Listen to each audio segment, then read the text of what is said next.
My name is Daniel Carter, and if there's one thing life has taught me, it's that defeat has a sound. It's not loud. It's not a crash or a bang. It's the sound of worn-out shoes dragging across a cold office lobby floor. And that morning, the sound was mine.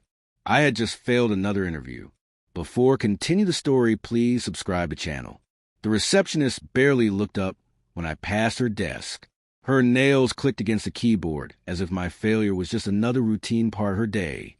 I kept my eyes on the glass doors ahead, because looking back would have felt like staring at every mistake I had ever made. Outside, the city roared with life. Car horns, footsteps, people rushing to places they belonged. I had nowhere to be. I tightened my grip on the leather folder in my hand. Inside were copies of my resume, neatly printed, untouched. Nobody had even bothered to take one. That's when it hit me, the weight of reality. Rent was due in 5 days. Groceries were running thin. And my little girl, Emily, was starting 3rd grade next week. She had picked out a backpack online and showed it to me 3 times already, her big brown eyes full of excitement. I didn't have the heart to tell her I couldn't afford it. Daddy's going to get a job. I told her last night, don't you worry. But right then, walking out of that shiny skyscraper with nothing but rejection clinging to me like sweat, I wasn't sure if I even believed my own words. It had started off badly. The interviewer, a sharp-eyed man in an expensive suit, had scanned my resume like he was skimming a grocery receipt. His office smelled of polished wood and cold ambition.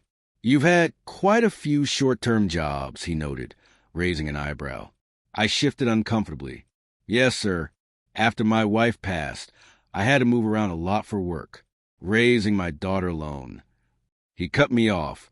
We're looking for stability. Someone who isn't distracted. Distracted? The word stung. I tried to explain how every job I'd taken was just to keep food on the table, how I worked nights, weekends, whatever it took. But his expression never changed. He asked about certifications I didn't have, degrees I couldn't afford, and leadership experience I hadn't been given a chance to earn. By the time the interview ended, I knew it wasn't just a no. It was the kind of no that follows you home and keeps you awake at night. Thank you for your time, he said flatly, already glancing at the next resume.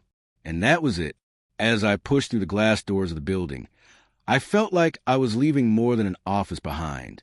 I was leaving behind hope. I thought about Emily again, her laugh, her messy ponytails, the way she always saved the last cookie for me even though I knew she wanted herself. She deserved better than this. Better than a dad who couldn't hold a job. Better than a dad who had to say no more than yes. Better than a dad who was walking home empty-handed again. I wanted to cry, but tears didn't pay bills. So I straightened my back, pushed my hands into my pockets, and stepped into the busy street. And then it happened. Mr. Carter. I froze. The voice was sharp, commanding, the kind of voice that makes your spine straighten whether you want to or not. I turned slowly. It was the interviewer, the same man with the cold eyes, now standing in the lobby doorway, watching me. For a moment, the city noise faded. All I could hear was the pounding of my own heart. He walked quickly toward me, his polished shoes clicking against the marble floor. People in the lobby turned to stare. You forgot something, he said, holding out my resume folder. But that wasn't what stopped me. What stopped me was the next thing, he said. Mr. Carter, sit back down. I need to ask you one more question. Back in his office, I sat stiffly in the chair, unsure if this was a cruel joke or some kind of test. The man set my folder on the desk, folded his hands, and leaned forward. Why didn't you tell me the truth? He asked quietly. I frowned. The truth?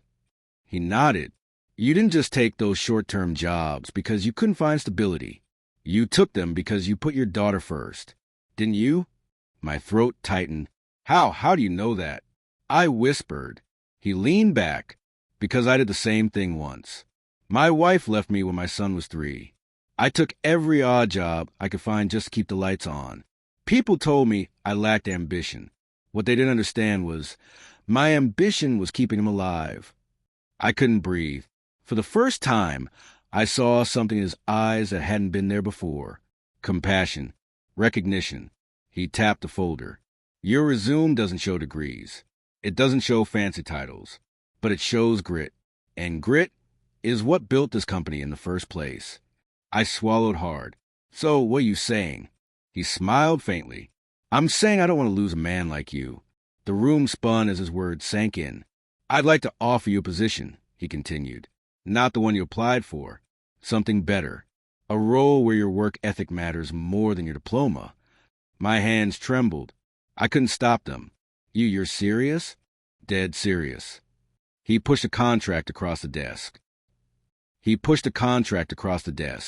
It won't be easy, but I think you're the kind of man who doesn't run from hard things. I stared at the paper, at the salary number that would cover rent, groceries, and maybe even that pink and purple backpack Emily wanted so badly. I wanted to grab the pen and sign right there, but instead, tears blurred my vision. I won't let you down, I whispered. I know you won't, he said simply. On the bus ride home, I dialed Emily's number. She answered on the second ring, her voice bubbling with joy. Daddy, did you get the job? I looked out the window at the blur of the city, at the skyscrapers shrinking in the distance, and smiled. Yes, sweetheart, Daddy got the job. She squealed so loud I had to pull the phone from my ear. I knew it. I knew you would. Can we get ice cream to celebrate? I laughed. A real laugh. The kind I hadn't heard from myself in months. Ice cream and a new backpack. How about that? Her gasp nearly broke me. The one with the stars on it. The very one. That night, as Emily fell asleep clutching a picture of her dream backpack, I stood by the window and thought about the moment that had changed everything. If he hadn't called after me, if I had just kept walking, none of this would have happened. It made me realize something. Sometimes we walk out empty-handed, but sometimes, when we least expect it, someone sees us for who we really are, and when that happens, everything changes.